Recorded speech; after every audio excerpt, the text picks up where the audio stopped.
ইসলামের কেউ না, ওরা শয়তানের দোসর। আমার ভাইয়েরা, এই জন্য আলেমদের পাকড়া আমার ভাইরা হামলা করতে চায়। যদি তোমরা সঠিক ইসলাম মানতে চাও, এই জামানায় নবী নাই, একমাত্র নায়েবে নবীদের কাছ থেকে দিন শিখে নাও। আমার ভাইয়েরা,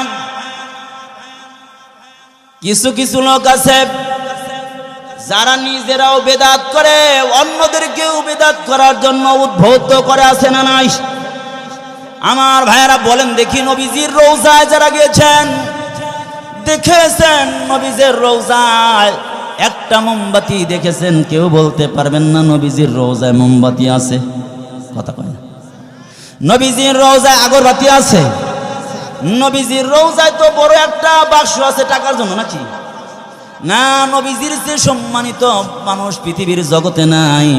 অথচ নবীর রওজায় টাকার বাক্স নাই, নবীজির রওজায় দান বাক্স নাই, নবীজির রওজায় মোমবাতি নাই, আগরবাতি নাই। আমার ভাইরা, যারা মাজার দিয়া যারা আগরবাতির ব্যবসা করে, মোমবাতির ব্যবসা করে, দান বাক্স খাড়া করে, যারা দুনিয়ায় আমার ভাইরা টাকার ব্যবসা করে, এটা আল্লাহ রসুলের খাঁটি উম্মত হতে পারে না, পদ্ধতি হতে পারে না, পথ আর মতো হতে পারে না।